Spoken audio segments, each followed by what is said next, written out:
এইখিনিতে আৰু এটা কথা ক'বলৈ থাকি গ'ল অন্ধ ভক্তসকলক। আৰু অন্ধ ভক্তসকলক মই এটা কথা কৈছো, মোৰ ফেচবুকত এটা একাউণ্ট আছে কল্পনা ৰাজবংশী বুলি আছে, তাত মই এটা পোষ্ট দিছো, এটা দীঘলকে কমেণ্ট দিছো। সেই কমেণ্টটো মোক এজনে দিছে, সেইকাৰণে তেওঁ দিবলৈ দিছিলে কাৰণে মই সুন্দৰকে দিছো। আৰু এটা কথা স্পষ্টকে কৈছো, মোৰ অন্ধ ভক্তসকলক কৈছো, যিসকলে মোৰ মানে ভিডিঅ' চাই পেলাই হুৱা দি থাকে, সেইসকলক কৈছো কাণখন খুলি শুনি লওক। বিশেষকে মোৰ পিতৃ কোনো নাৰী কেলেংকাৰীত পৰা নাই আৰু গৰু চোৰতো পৰা নাই, আৰু তেনেকে সেইবিলাক নাৰী কেলেংকাৰী গৰু চোৰত পৰি পেলাই ক'তো আত্মগোপন কৰিও থকা নাছিলে দেই, স্পষ্টকে কৈছো। আৰু তথ্য সহকাৰে যদি দিব লাগে মোৰ ফেচবুকটো চালেই হ'ল। নমস্কাৰ মোৰ প্ৰিয় বন্ধু বান্ধৱীসকল, প্ৰথমতে আপোনালোকক কল্পনা দিকু ডেইলি ব্লগছৰ নতুন এটা ভিডিঅ'লৈ স্বাগতম জনাইছো। আৰু এতিয়া মই আপোনালোকৰ মাজলৈ আহিছো এটা বিশেষ কথা লৈ, 10 লাখ টকীয়া এটা প্ৰশ্ন লৈ পেলাই দেই, 10 লাখ টকাৰ এটা প্ৰশ্ন লৈ পেলাই। কিছুমান মই অন্ধভক্তক ক'বলৈ ওলাইছো, এষাৰ কথা আছে, অবুজক বুজাই কোনে, ঢেৰুৱা ঠাৰি সিজাই কোনে।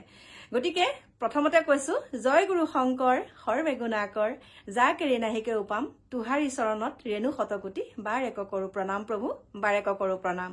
আৰু এতিয়া মই কথাখিনি ক'বলৈ ওলাইছো কাৰণে, সঁচা কথা কম কাৰণে মই এতিয়া গুৰুজনাৰ এভাগী বাণীৰে মই আৰম্ভ কৰিছো। কথাটো হৈছে 10 লাখ টকা প্ৰসংগ। মই ভিডিঅ'টো দিওঁ, ভিডিঅ'টো খুব বেছি মোৰ 10 মিনিট, 12 মিনিট বা 9 মিনিট, কেতিয়াবা 6 মিনিটৰো দিওঁ। গতিকে সেই 6 মিনিট সময় বা 9 মিনিট সময় যদি সম্পূৰ্ণকে ভিডিঅ'টো নেচায়, ভিডিঅ'টো নেচাই পেলাই শিয়ালৰ দৰে গাঁতৰ ভিতৰৰ পৰা ওলাই যেতিয়া হুৱা দিবলৈ ওলাব, হুৱা দি ফুৰিব, তেতিয়াতো মই ক'বই লাগিব ন, শিয়ালৰ দৰে হুৱা দিয়ে, কিন্তু আমাৰ দৰে সুন্দৰকে ওলাই আহি দুআষাৰ কথা ক'ব নোৱাৰে আৰু সৎ সাহস নাই। মই যিটো প্ৰশ্ন কৰিছো সেইটো উত্তৰ দিব নোৱাৰে, কি যে ভাষা। আৰু এটা কথাই কওঁ, কৃষ্ণগুৰুৰ ভক্তসকলৰ মুখত ইমান বেয়া বেয়া শব্দ কেনেকে ওলাই বাৰু, তাতেই মানে বুজি পোৱা যায় তেওঁলোকৰ ভক্তসকল কিমান গুণী জ্ঞানী। এতিয়া প্ৰথমতে আপোনালোকক কওঁ, 10 লাখ টকা যিহেতুকে মই কৈছিলো যে তেওঁৰ পৰা 7 মাহৰ আগত 10 লাখ টকা আনিছিলো বুলি কিয় কৈছিলো, আৰু সেই 10 লাখ টকাটোৱে মই কি কৰিলো।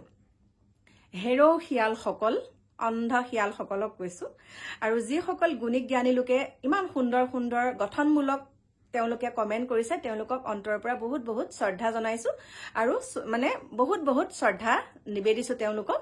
আৰু বহুত ভাল লাগিছে তেওঁলোকৰ গঠনমূলক কমেণ্টসমূহ পাই পেলাই। আৰু এটা কথা কি জানে, আমি গুৰু বুলি ক'লে কাক কওঁ? গুৰু আচলতে কোন? মানুহৰ দেহত মানুহ জানো কেতিয়াবা ভগৱান হ'ব পাৰে? মানুহৰ দেহত কেতিয়াও ভগৱান এই কলি যুগত নামেই সাৰ। গতিকে মানুহৰ দেহত কেতিয়াও ভগৱান লম্ভিব নোৱাৰে। আৰু তেওঁ নিজকে ভগৱান তুল্য হিচাপে থাকি নিজকেতো কৈছেই ন, মই বহুত কেইটা শ্বেয়াৰ কৰি থৈছো, আপোনালোকে চাব ভিডিঅ'। গতিকে মই বেছি বহলোৱা নকৰো, 10 লাখ টকাটো কথা কৈছো। মই ভিডিঅ'টো এটা কথাৰ কাৰণে 10 লাখ লৈছিলো বুলি লিখিছিলো যে তেতিয়া মানুহে অন্তত ভিডিঅ'টো 10 লাখ টকানো কিয় লৈছিলে, ভিডিঅ'টো অন্তত ভিতৰলৈ গৈ তেওঁ কথাখিনি তেওঁলোকে গম পালেহেঁতেন। কিন্তু সেইটোকে নাযায়, তাই 10 লাখ টকা লৈ পেলাই এতিয়া একদম ঘৰে দুৱাৰে বনালে, আমুক কৰিলে তামুক কৰিলে, এতিয়া বদনাম গাবলৈ আহিছে। গতিকে চাওক, মই 10 লাখ টকাটো লৈছো বুলি এটা এনেই লিখি দিছিলো তাত। তেতিয়াই গম পোৱা যায়, উত্তৰসমূহ যেতিয়া তাৰ পৰা আহিছে, কমেণ্টসমূহ যেতিয়া তাৰ পৰা আহিছে, তেতিয়া গম পোৱা গ'ল, এই কথাখিনি মানে ভাল গুণী জ্ঞানী লোক নায়েই তাত। গুণী জ্ঞানী লোক থকাহেঁতেন এনেকে মানে আৰু শিয়ালৰ দৰে হুৱা দিবলৈ কেতিয়াও নাহিলেহেঁতেন। 100 বাৰ কৈছো, 10 লাখ টকা লোৱা নাই। মোৰ যিকণ আছে, যি এটকা পাইছো সেইটোতে মই সন্তুষ্ট। গতিকে ক্লিয়াৰকে কৈ দিছো, 10 লাখ টকা লৈ একো মই তেওঁ আশ্ৰমলৈকো যোৱা নাই, তেওঁৰ লগত কথোপকথনটো দূৰৰে কথা, আশ্ৰম ভাগলৈকো যোৱা নাই, আৰু 10 লাখ টকাটো মই অনা নাই, একদম ক্লিয়াৰকে কৈছো। গতিকে এইটোক লৈ পেলাই আৰু হুৱা কৈ থাকিব নালাগে দেই, সেইটোকে কলো। বাকী নিউজ বিলাকত পাই আছো, লাজ লাগিছে। নিউজ বিলাকত যে পাইছো ইমান লাজ লাগিছে, হে ভগৱান, বৰ লাজ লাগিছে। গতিকে নিউজ বিলাকৰ চাই পেলাই, নিউজত যিবিলাক দিছে সেইবিলাক চাই পেলাইহে আমি কিছু কথা কৈছো। গতিকে পিছত লাগি থকাতকে নিউজ চেনেল বিলাকৰ পিছত লাগকচোন দেই, নিউজৰ পিছত লাগক। বহুতে বহুত ভিডিঅ' দি আছে, বহুত দি আছে, তেওঁলোকক একো নকয়, কিন্তু মোক আহি গ'ল হুৱা। গতিকে কৈ দিছো। আৰু যদি সৎ সাহস আছে, যিকেইটা প্ৰশ্ন কৰিছিলো সেইকেইটা প্ৰশ্নৰ উত্তৰ দিয়ক। এনেকে শিয়ালৰ দৰে হুৱা দি পেলাই লাভ নাই। আৰু বহুতে কৈ আছে মানে মোৰ অৱস্থা নাইকিয়া হ'ব।